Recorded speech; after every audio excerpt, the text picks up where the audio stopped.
He tore my deceased daughter's teddy bear in half, spat on it, and sneered, "That little girl's better off dead than growing up with a criminal for a father."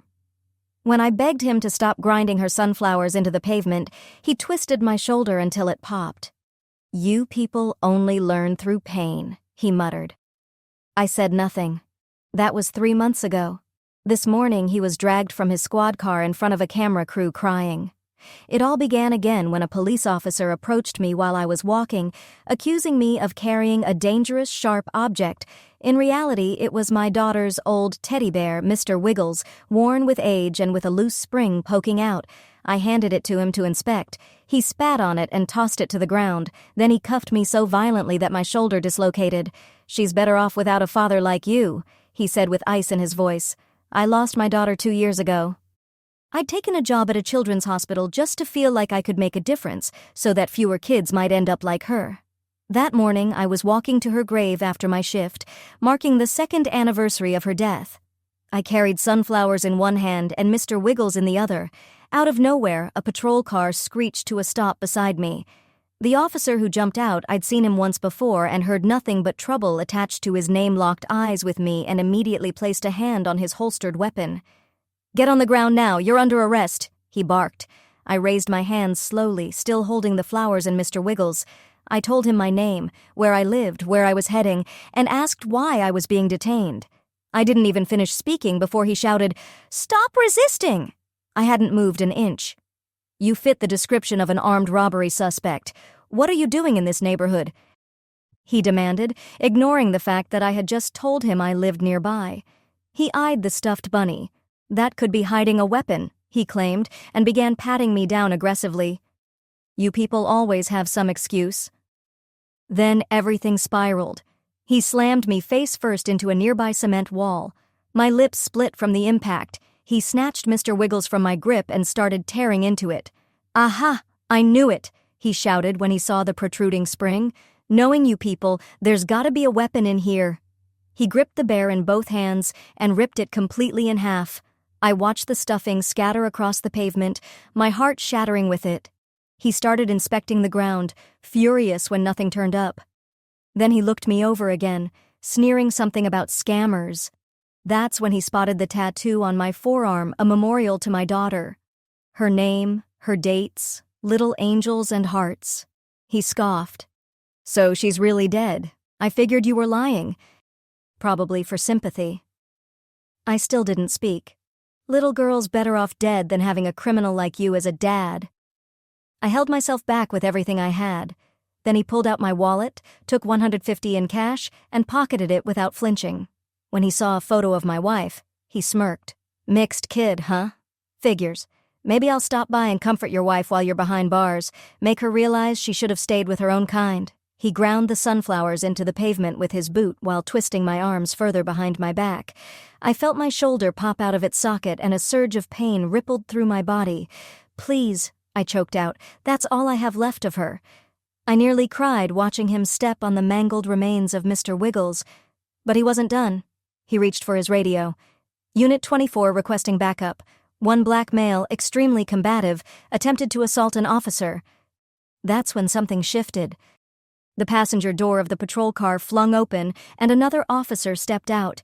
He was older, much larger, around 6'5", and built like a tank. His face bore the kind of scars that said he'd seen real battle, maybe in the military or on the streets. For a moment, I thought it was over for me. Then I heard him roar, "Officer Callahan, stand down immediately!" His voice thundered across the street, loud enough to set a dog barking 3 houses down. "Release this man right now. That's a direct order." He strode over, grabbed Callahan's wrist, and pulled it back hard enough to force him to let me go. I stumbled, clutching my shoulder, stunned. Because this time, a cop was actually helping me. Drewsworth's smug expression quickly crumbled into confusion. "You don't understand, Sarge. This guy was... You just assaulted a grieving father on the anniversary of his daughter's death," the older officer cut him off sharply. "I heard you threaten his wife. I saw you destroy his daughter's memorial." Drewsworth, still not grasping the gravity of the moment, tried to shove past him to get to me. "You're taking his side? What about the blue wall?" The senior officer Williams caught his wrist mid-motion. You just assaulted a superior officer, hands behind your back. Drewsworth resisted, sneering, "My dad runs this department. He'll bury you for this." But Williams didn't flinch. He manhandled Drewsworth back to their squad car with brute force, punching him twice in what looked like barely restrained fury. Then he slammed the door shut and came back to me. He crouched down, quietly gathering every piece of the destroyed teddy bear off the pavement. "Sir," he said, his voice cracking slightly, "I am deeply sorry. This is inexcusable. You'll be compensated and Drewsworth will answer for what he did." He met my eyes. "I lost my daughter too. What that slime just did. It makes me ashamed to wear this badge." He wasn't exaggerating. He wasn't lying, was he? I asked. Williams shook his head. "His dad does run this department. My ass is officially in the crock pot. If things get worse, will you help me?" I didn't hesitate. Yes. But I had no idea what I'd just agreed to. The next morning, I woke up with my shoulder throbbing and my thoughts racing. Williams had given me his personal number before dropping me off, and I sat staring at the crumpled slip of paper. My wife had already left for her hospital shift, leaving behind a note reminding me to ice my shoulder. But I couldn't stop replaying his words, "if things get worse." I called him. He picked up on the second ring and asked to meet at a quiet diner on the outskirts of town away from the precinct. When I arrived, he was already there in a corner booth, hunched over a mug of coffee. His huge frame barely fit in the seat. Under the harsh lights, the scars on his face looked even more severe, like they belonged to someone who'd seen real war. Without a word, he slid a folder across the table. Inside were incident reports, surveillance stills, and blurry photos. One name kept showing up: Officer Drewsworth. My stomach turned as I flipped through them. Page after page, year after year, black men, Latino men, even a few white men who looked suspicious to him. All stopped on false pretenses. All roughed up. All filed complaints that mysteriously vanished. Williams explained the rest. Drewsworth's father wasn't just high-ranking, he ran the department. Any officer who tried to speak up ended up working night shifts, denied promotions, or suddenly under investigation for trivial nonsense. Williams himself had already received 3 calls that morning, warning him to back off. I asked what he needed from me. "With your statement, your medical records, and my testimony," he said, leaning forward, "we might finally have enough to go to internal affairs, but we'll be up against the whole Drewsworth machine." He didn't sugarcoat it. They'd dig through my background, try to smear me, maybe even threaten my job at the hospital. I thought of Mr. Wiggles now in a Ziploc bag on my kitchen counter, torn and blood-stained. I thought about my daughter's grave, which I never even reached that day. I thought about the next father who might walk that same sidewalk. I nodded. "I'm in." For the next hour, we mapped it all out. Williams had been building this case quietly for months. He'd stashed copies of everything at his home because he knew the originals wouldn't survive in the station. He even had body cam footage from other officers' files that had been conveniently corrupted in the official record, but which he'd backed up elsewhere. Just as we were about to leave, my phone buzzed. A message from an unknown number. It was a photo of my wife, walking into the hospital where she worked. The message read, "Beautiful woman. Would be a shame if something happened on her walk to the car tonight." My blood ran cold. Williams saw my face drop and grabbed the phone, his jaw clenched. Without hesitation, he called my wife and told her not to leave the building. He promised he'd be there himself to walk her to her car. Then he turned to me. The look in his eyes was unforgettable, equal parts fury and resolve. He drove me to the hospital to meet her himself.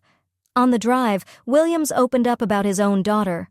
5 years ago, she'd been killed by a drunk driver, some rich businessman's son, who walked away with community service thanks to top-tier lawyers. That, Williams said, was when he realized the justice system was broken, but he'd stayed in uniform, convinced he could still make a difference from the inside. When we arrived at the hospital, my wife was already in the lobby, looking confused and frightened. I showed her the text message, and her face drained of color. Williams promised there'd be a patrol car driving past our house every hour, officers he personally trusted. But we all knew that might not be enough. That night, I barely slept. Every passing car, every bark outside, had me rushing to the window. My wife held my good arm and tried to keep us both calm, but I could feel her trembling too. At around 3 a.m., I heard slow footsteps on the porch. I grabbed the baseball bat from beside the bed and crept toward the door. Through the peephole, I saw him, Officer Drewsworth, out of uniform, spray painting something on our front door. I threw the door open and confronted him. He turned, wearing that same smug smile from the day before. "Should have kept your mouth shut," he said. "My daddy owns this town. You're nothing. Williams is already getting shipped off to the worst precinct in the state. And your wife? Her safety depends on you for getting any of this happened." My hands were shaking so badly I almost dropped the bat. Every part of me wanted to swing just once, but I knew that's what he wanted. Instead, I pulled out my phone and hit record. He lunged at me, trying to snatch it, but I stepped back. That's when he growled, "Accidents happen all the time, especially to people who don't know their place." A porch light clicked on next door. He froze, then turned and walked back to his car, casual, slow. I made sure to get it all, the racial slur he'd painted on the door, his license plate, his face. I sent the video to Williams immediately and backed it up in 5 different places. The next day, Williams showed up with 2 officers he trusted. They took photos of the graffiti and got my official statement. Williams looked drained, like the weight of the department was pressing down on him already. He told me 3 officers who had promised to testify had suddenly backed out after late-night visits from Drewsworth's father. That afternoon, we moved forward. Williams filed our complaint with Internal Affairs. He had quietly gathered testimonies from 12 other victims' people who'd suffered at Drewsworth's hands, but were too scared to speak until now. As we approached the IIA building, I spotted Drewsworth Sr. in the parking lot. He stood there silently, watching us with a stare like a blade. He didn't say a word, just made sure we saw him. The interview inside was brutal. They dissected every part of my story, why I was walking alone at night, why I had a teddy bear, whether I had been drinking. One of the investigators implied I might have provoked the officer. Williams had warned me it would be like this, but knowing didn't soften the blow. It felt like being violated all over again. After 3 grueling hours, the interview ended. Detective Chen, a stern woman with sharp eyes, said she'd review the evidence and be in touch. As we stepped back outside, Drewsworth Sr. was still there. This time he was on the phone, but his eyes never left us. That evening, Williams called with news. He'd been suspended pending an internal investigation for conduct unbecoming of an officer. The charge? That he assaulted Officer Drewsworth during the arrest? I was stunned, but Williams wasn't. "This is how they start," he said. "First they try to silence me, then they come for you. Be careful, it's going to get worse before it gets better." He wasn't wrong. The next day at work, my supervisor called me in. Someone had filed an anonymous complaint claiming I was stealing meds from the children's ward. It was complete fiction, but it triggered a full investigation. They searched my locker, my car, placed me on administrative leave. My wife started getting hang-up calls at her job. One after another, our car tires were slashed while parked outside the grocery store, and then we came home to find dead flowers on our doorstep, with a note, "For your daughter." Each incident that followed was just subtle enough to be deniable, plausibly disconnected from Officer Drewsworth, but deep down, we knew. We knew. And still, Williams refused to back down, even with his badge temporarily stripped. He contacted a civil rights attorney named Nadira Khan, who agreed to represent us pro bono.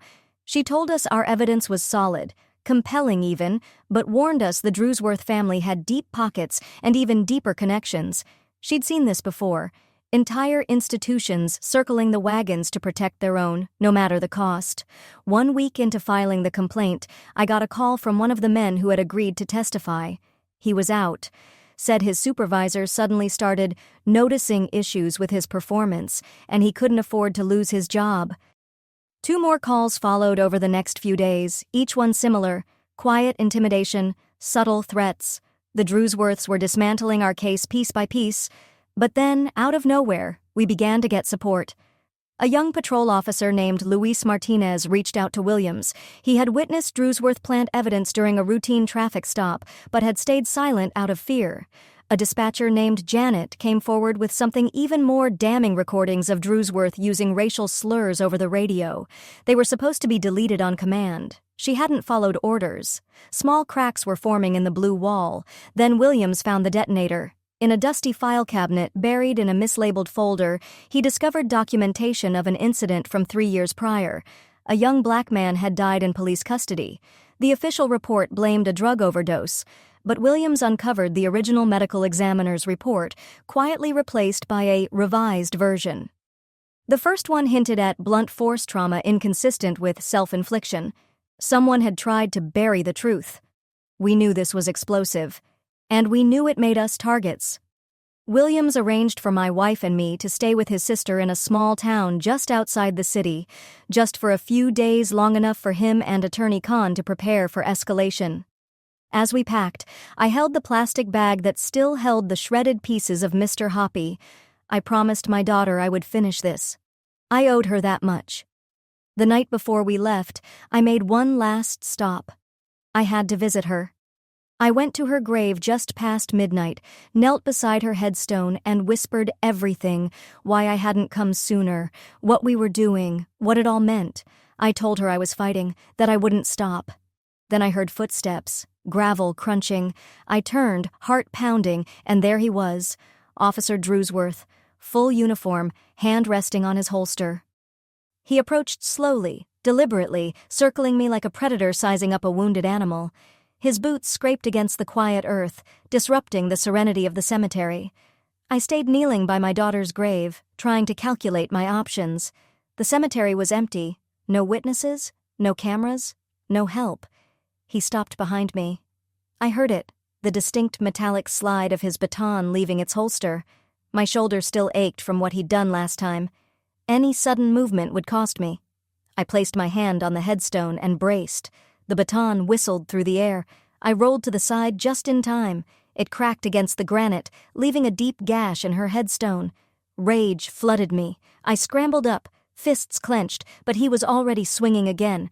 I ducked, keeping a row of headstones between us. He charged after me, knocking over flower vases and memorials as he went, desecrating the resting places of strangers just to reach me. My phone was still recording in my pocket, catching everything. He didn't care. His face twisted with sadistic glee. He feinted left, then barreled right. His shoulder slammed into mine, the shoulder sending white-hot pain down my arm. I collapsed backward, tripping over a flat grave marker and landing hard. He stood over me, baton raised high. I grabbed a handful of gravel and hurled it in his face. He cursed and reeled back, swinging blindly. The baton struck earth instead of skull, embedding itself in the ground. As he yanked it free, I managed to roll and get back to my feet. I made for the cemetery gates, but he cut me off faster than I expected. We circled each other, panting, hearts pounding between the dead. He lunged again. This time I was ready. I stepped aside, using his own momentum to send him crashing into a towering memorial statue. He hit hard, gasping, but recovered too fast, his rage boiling over. I ran. The path was narrow, grave markers on either side. I tipped over a metal trash can as I went, scattering dead flowers, faded photos, and prayer candles behind me. I didn't stop. He kicked his way through the scattered flowers and memorial items, undeterred and single-minded. My injured shoulder screamed with every movement, slowing me down. I finally reached the cemetery gate only to find it blocked. Drewsworth had parked his cruiser right across the exit. I was trapped. He advanced slowly now, sure of himself, grinning like he had already won. But just as he took another step, twin beams of light flooded the entrance. Williams' pickup roared up the path, engine growling, brakes shrieking as it skidded to a stop inches from Drewsworth's car. The door flew open, and Williams stepped out, phone already recording in his outstretched hand. Drewsworth's swagger vanished in an instant. He fumbled to holster his baton, trying to play it cool, but the act was useless. We all knew what had nearly happened. Williams moved between us, his massive frame a human barricade. The air was thick with silence. None of us spoke. Finally, Drewsworth pointed at us both, his face flushed with rage, before storming back to his car. He peeled out of the cemetery, tires shrieking, leaving behind only the reek of rubber and violence. Williams turned to me and helped me back to my daughter's grave so I could collect my things. The chip on her headstone, where his baton had struck, sent a wave of fresh grief through my chest. We documented the damage, another entry in the growing pile of evidence. Back at Williams's truck, he explained he had been monitoring Drewsworth's cruiser on an unofficial frequency. When he saw him heading toward the cemetery, he knew something was wrong. His suspension meant he wasn't supposed to be involved. He came anyway. We drove to his sister's house where my wife was already waiting. The small ranch-style home sat just beyond the city's edge, out of reach of the Drewsworth's usual shadow. Catherine, his sister, was a nurse stern, capable, and clearly cut from the same cloth as her brother. The moment she saw my arm, she insisted on taking a look. While she gently manipulated my shoulder back into better alignment, painful but necessary, Williams spread out all our collected evidence across the kitchen table: photos, testimony, video clips, now including the cemetery footage. A vivid, damning map of systematic abuse. My wife held my hand the entire time. I could see the fear in her eyes, but also something steadier resolve. Then Williams's phone buzzed. It was Officer Martinez. Williams put him on speaker. The young officer sounded shaken. He'd just been written up for multiple violations he hadn't committed. His sergeant made it clear. If Martinez dropped the whole Drewsworth issue, the paperwork would disappear. When the call ended, silence hung over the room like fog. Williams slammed his fist onto the table, sending a few sheets of paper fluttering to the floor. "Fake write-ups that vanish if you play nice," he muttered. "That's corruption with a damn gift receipt. Keep your morals, return 'em if inconvenient." His fury was raw but controlled. We all knew what we were up against now. That night we sat down and strategized. Our attorney Nadira had told us that while our evidence was strong, we'd need something more concrete to expose the systemic cover-up proof the department itself was complicit, not just Drewsworth individually. Williams had an idea. It involved accessing old department archives, not the digital ones, but paper files, long forgotten. It would be risky. The next morning I woke up to find him gone. Catherine said he'd left before sunrise to meet someone. My wife was already in the kitchen, dark circles under her eyes. The stress was chipping away at both of us. I kissed her forehead and said we were almost there. I wasn't sure if I believed it. Around noon, Williams returned with Janet. She was jittery, constantly glancing over her shoulder, but determined. In her hand, she held a flash drive. 2 years' worth of recordings. We sat in the living room and listened. Slur after slur. Cruel jokes about suspects, casual threats, brags about planting evidence, and in the background of one recording, a voice unmistakably belonging to Drewsworth Sr., laughing along. Janet explained she had started recording after witnessing Drewsworth's behavior firsthand. She had tried to report him once, but her supervisor threatened her job, so she kept quiet and kept recording, waiting for the right moment. She said this was it. Janet agreed to testify, but only if we could protect her job. Williams promised he'd do everything he could, but we all knew how limited his reach was while suspended. As she left, headlights rolled into the driveway. A news van. Someone had leaked our location. Williams cursed under his breath and immediately ushered us back inside. Catherine, unfazed, marched out to handle the reporters herself. We weren't hiding anymore, but the storm was just beginning. We couldn't afford public attention, at least, not yet. Not while the Drewsworths still controlled the narrative. From the front window, I watched Catherine face down the news crew with firm but polite refusals. The reporters eventually packed up and left, but we all knew they'd be back. The Drewsworth machine was spinning the story, branding us as anti-police agitators, fame chasers looking for a payday. That afternoon, Detective Chen from Internal Affairs called Williams. She wanted to meet, but not at the station. She suggested a park on the far side of town. Williams didn't like it, suspected it might be a trap, but agreed anyway. While he was gone, my wife and I waited anxiously. Catherine tried to distract us with small talk, but every passing car, every bark outside, kept our nerves on edge. 2 hours later, Williams returned, visibly worn down, but still standing. His update came with a mix of hope and danger. Chen believed in our case. She said the evidence was strong, but warned us that top brass were leaning hard on her to shut it down. And worse, Drewsworth Sr. was planning something serious, something that could discredit us for good. We were running out of time. Williams proposed we put everything together, timeline, statements, videos, audio, photos, into a single airtight package for Chen. Something undeniable. Something they couldn't bury without consequences. The rest of the day we worked like people on the edge of a burning building. We sorted, labeled, cross-checked every detail. Night fell, but we kept going. Then my phone rang. It was my supervisor from the hospital. The internal investigation over the fabricated medication theft had now expanded. They were reviewing my entire employment history, interviewing coworkers, analyzing every patient interaction I'd ever had. Even if I was cleared, my reputation might not recover. The Drewsworths were doing exactly what Williams warned, dismantling my credibility before I could ever take the stand. I hung up, my stomach in knots. My wife didn't speak. She just reached for my hand and squeezed.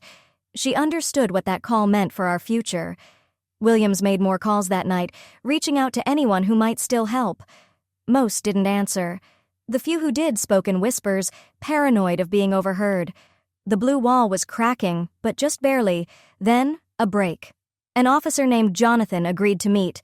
He said he had direct knowledge of the cover-up from 3 years ago, the altered autopsy report in the case of the young black man who died in custody. Jonathan had been a rookie then, ordered to destroy the original.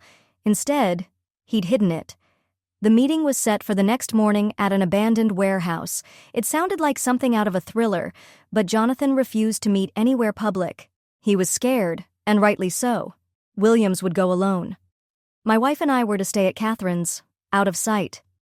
That night, none of us slept. I kept checking on my wife as she tossed beside me. Mr. Hoppy's remains sat on the nightstand in a clear plastic bag, a torn symbol of everything we were fighting for. I couldn't look at it without feeling that pain again, but it also grounded me, reminded me why we couldn't stop. Morning came too fast. Williams left early, armed only with determination and a burner phone. We stayed behind, trying to act normal as Catherine left for her hospital shift, but the silence in the house felt heavier than any siren. Minutes dragged. Then hours. Williams didn't return. I tried calling, no answer. My wife paced, growing frantic. Finally, just past noon, his truck pulled into the driveway. He climbed out slowly, stiff, one hand wrapped around his ribs. Inside, he collapsed onto the couch, breathing raggedly. Jonathan had set him up. 3 officers had been waiting loyal to Drewsworth Sr. They'd worked Williams over methodically. No visible bruises, nothing that would scream assault in a courtroom. But the pain was real, the warning unmistakable. Drop the case or worse would follow. They'd taken everything. His phone, the flash drive, the hard copies of evidence he'd brought. All gone.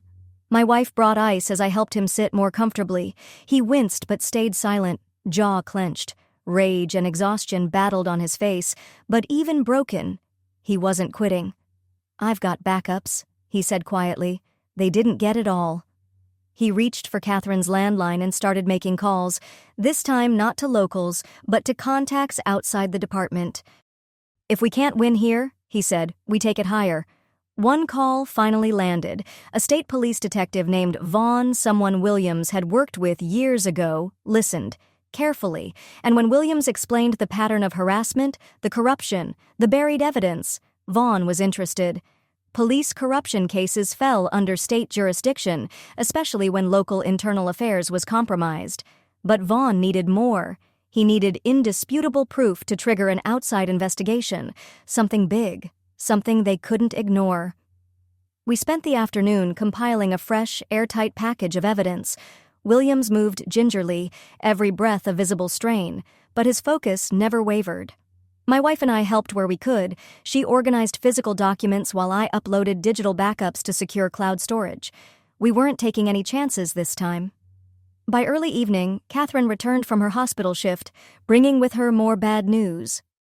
She'd overheard administrators talking my name had come up. The pressure to terminate me was mounting. The hospital was being leaned on hard to fire me before the internal investigation even concluded. The noose was tightening.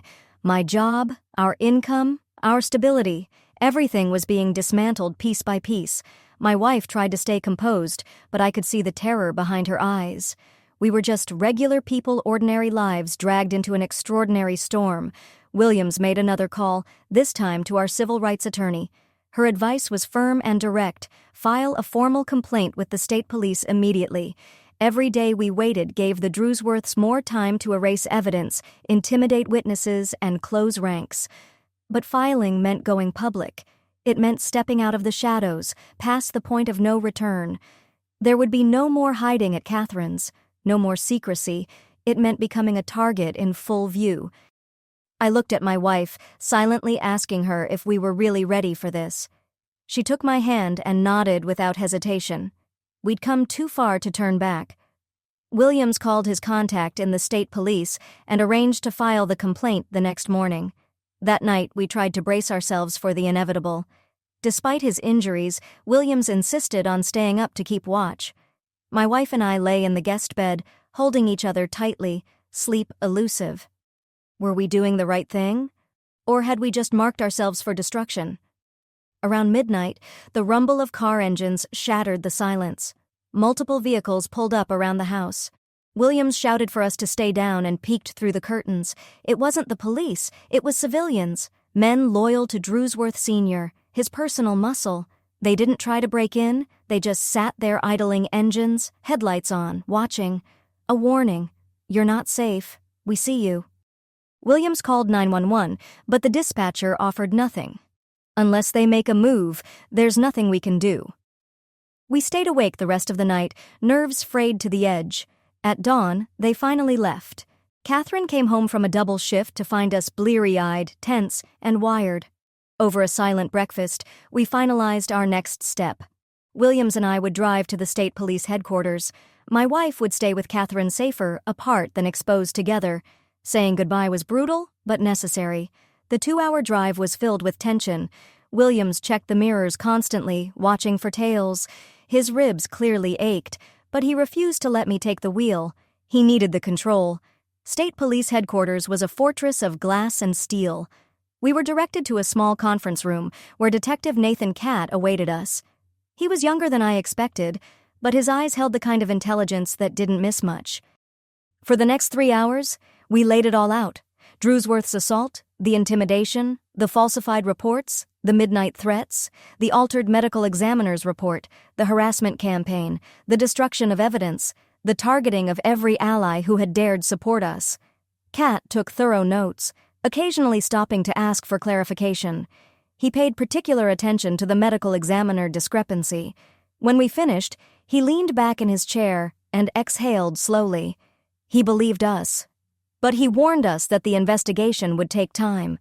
The Drewsworths had hidden their corruption behind layers of bureaucracy and protocol. It would take more than a few days to unravel it. Still, he promised to dig hard. We left the building with a strange blend of relief and dread. The wheels of justice were finally turning, but slowly, and we still had to survive long enough to see the outcome. On the way back, Williams received a text from Catherine. My wife was safe but anxious. Then Williams's phone rang. It was Officer Martinez. Panic filled his voice. He'd just been arrested. Substance possession. Evidence found in his locker. The same locker that had been searched just days earlier with nothing inside. Williams pulled off the road, his fists clenched around the steering wheel. He didn't speak for a long moment. They got to him, he finally muttered. The second he spoke out, they made their move. It was too perfect to be coincidence. They were watching us, listening, waiting for the right time to strike. Martinez was only the first. We knew others would fall next. We decided to stop at Williams's house before returning to Catherine's. He had backups of our evidence hidden there, copies of everything in case the originals were compromised. We needed to secure them before they disappeared, too. From the outside, the house looked untouched, quiet, peaceful. But Williams approached with caution, one hand near his sidearm, his eyes scanning every shadow. We weren't taking any more chances. Williams's instincts were screaming before we even stepped through the door. Inside, the house was a wreck. Drawers yanked open, couch cushions slashed, papers scattered like leaves in a storm. But Williams moved with certainty, heading straight to the kitchen. Behind the refrigerator, he pulled away a false panel. The evidence was still there, untouched. We barely had time to breathe before we heard voices outside. Peeking through the blinds, we saw Drewsworth Sr. approaching with 2 plainclothes officers. They tried to look casual, but their presence oozed intent. They weren't here for pleasantries. We didn't wait. Williams and I slipped out the back, moving fast and quiet. We heard them entering through the front, calling out, pretending this was some friendly visit. But their footsteps told a different story. They were searching. As we jumped into the truck and sped off, Drewsworth Sr. turned and spotted us through the window. His glare followed us down the street. The drive back to Catherine's was a tense maze of turns, reroutes, and doubled-back detours. William's condition was deteriorating, his breaths short, his movements stiff, but he kept his focus on the road, on survival. When we pulled into the driveway, my wife ran out the door. Her face crumpled with relief, then hardened in concern when she saw the pain written across William's body. Catherine didn't waste a moment. She helped him inside and began examining his injuries. While she worked, my wife told me the intimidation hadn't stopped while we were gone. Unmarked cars had crawled past the house for hours. Calls came in, just breathing on the line. She'd stayed strong, but it was wearing her down. That evening, Detective Cat called. Progress. He'd already uncovered irregularities in the department's internal system. Complaints against Drewsworth had been deleted, but fragments remained. The digital forensics team was starting to recover them. It was slow, but it was something. That night, none of us slept. We took shifts, watching the windows. Around 2 a.m., the cars returned, parked just outside the property line. Still legal, still threatening. The psychological warfare never stopped. In the morning, we got a blow. Chen, our internal affairs ally, had been abruptly transferred. Her replacement, someone with long-standing ties to Drewsworth Sr. The local investigation was dead in the water, but Williams wasn't done yet. He'd been holding back one final card, waiting for the right time to play it. A piece of surveillance footage from a private business near the alley where the young man had died 3 years ago. Footage that contradicted everything in the official police report. The business owner had been too terrified to come forward until now. With the state police involved, he was willing to share. Williams arranged a meeting. This time, I went with him. The electronics store was quiet, tucked between shuttered storefronts. The owner met us in the back, constantly glancing toward the door. He showed us the video on an old monitor. It made my stomach turn. The footage showed Drewsworth and another officer dragging the victim already limp into the alley. No resistance. No fight, as the report had claimed. What happened next was partially obscured by a dumpster, but the timing didn't lie. The official timeline was a fabrication. The shop owner handed us copies of the footage, his hands trembling. He'd lived with this guilt for 3 years, waiting for the day someone might actually listen. "I'll testify," he said, voice breaking. "Whatever happens, I can't hold it anymore." We promised to protect him however we could. Driving back with the new footage, Williams and I both felt it. This was the shift. We finally had something concrete, something they couldn't twist or delete, and that made us more dangerous to them than ever. But we didn't expect what waited at Catherine's. Police cruisers lined the block. My heart stopped, certain something had gone horribly wrong.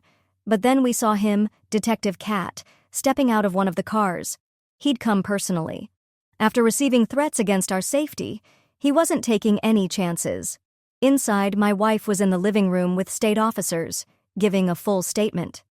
Catherine hovered close, arms crossed, ready to pounce if anyone raised their voice.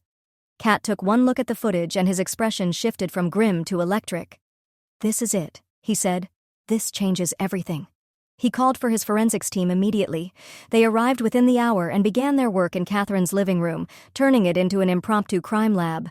Frame by frame, they enhanced the footage, clarifying faces, examining time codes, mapping the scene.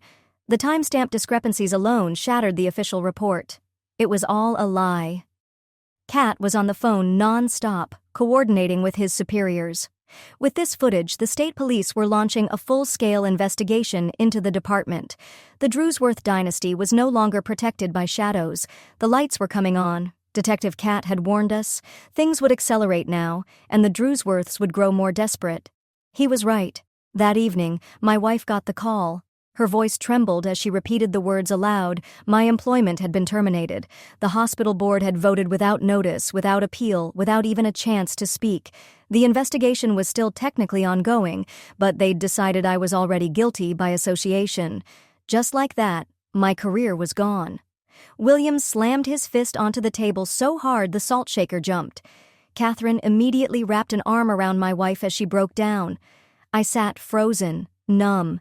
Everything I'd worked for had vanished, not because of wrongdoing, but because I dared to speak out. But we didn't have time to grieve. More cars pulled up outside. This time, Drewsworth Sr. himself stepped out. He was flanked by 4 officers plainclothes, but unmistakably law enforcement. They tried to look casual, but their intentions were anything but. Williams was already on the phone with Detective Cat. I moved my wife out of view from the windows. Catherine, calm but fierce, refused to open the door, stating clearly through the locked frame that no warrant meant no entry. Through the window, I could see Drewsworth Sr.'s face darken with fury. He gestured sharply, and his men began to fan out around the house. Williams stood guard at the front. I took the back. My wife and Catherine huddled in the hallway, away from the glass. The standoff stretched. Then we heard it shattering glass. Someone had broken the garage window. Williams immediately called 911, reporting an active break-in. The dispatcher hesitated, clearly recognizing the address.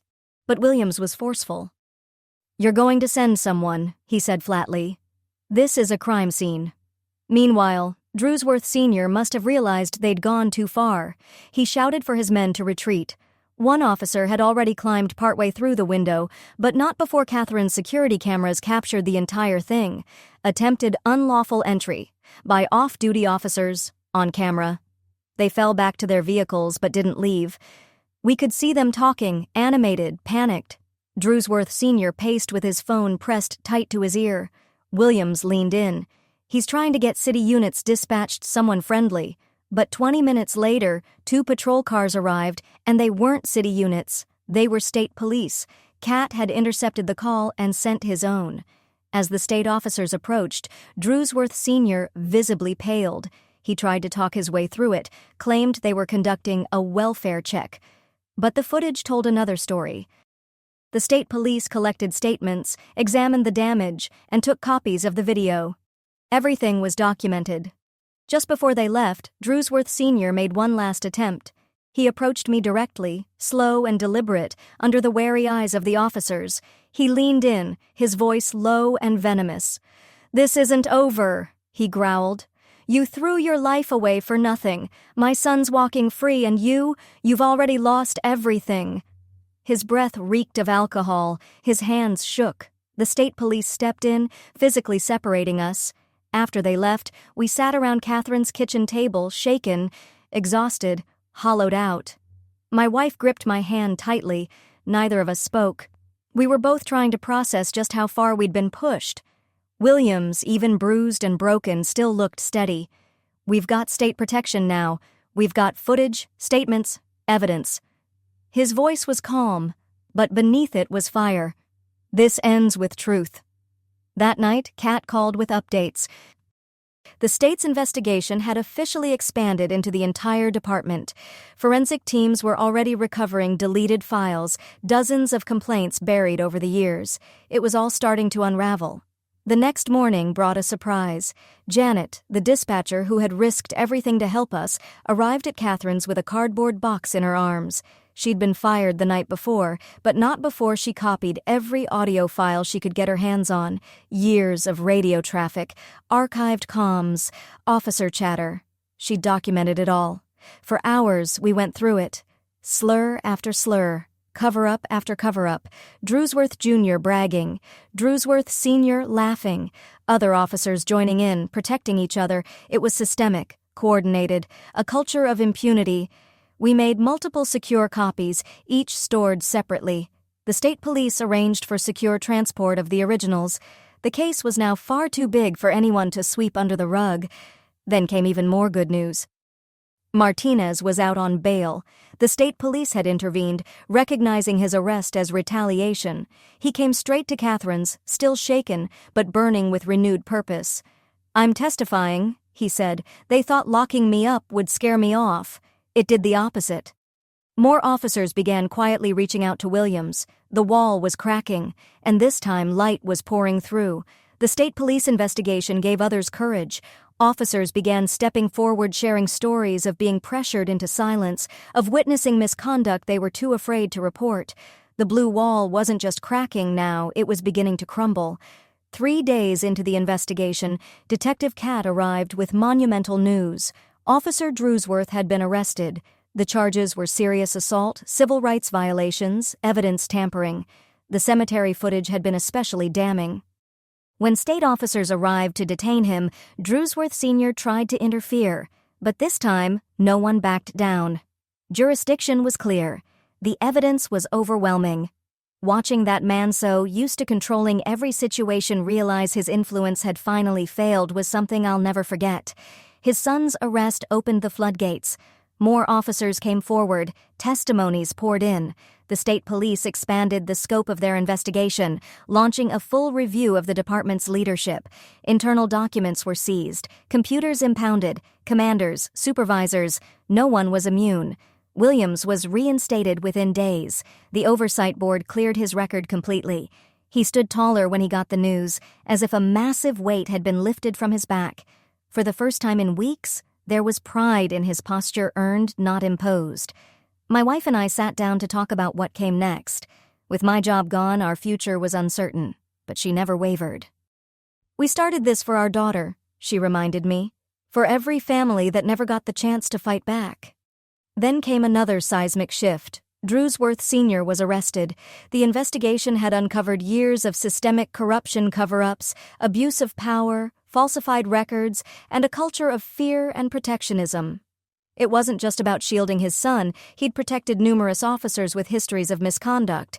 The shop owner who had given us the crucial surveillance footage decided to come forward publicly. His testimony led to the reopening of the case involving the young man who died in custody 3 years ago.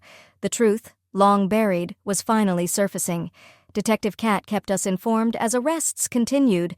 Officers involved in the cover-ups, supervisors who destroyed reports, even civilian administrators who'd looked the other way. The department was being dismantled and rebuilt from the inside out. Williams was promoted to sergeant, tasked with helping lead that change. He asked me to serve on the Civilian Oversight Committee, being formed a role I hadn't expected, but accepted. After everything, we finally had a chance to make the system better. With help from our civil rights attorney, I filed a lawsuit for wrongful termination and targeted harassment. The hospital, now under public scrutiny, offered a full reinstatement and a sizable settlement. I took the job back, but I refused the money.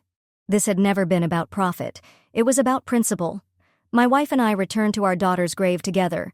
The chipped headstone had been professionally repaired, quietly, discreetly. We suspected Williams had paid for it, though he never confirmed. I laid fresh sunflowers at her grave, along with a new stuffed bunny. Not a replacement for Mr. Hoppy, but a new tribute. A symbol of healing. My wife squeezed my hand. We had survived. We had stood our ground.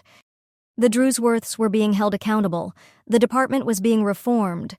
Other victims were speaking out, now finding their voices, their strength. It wasn't perfect, but it was progress.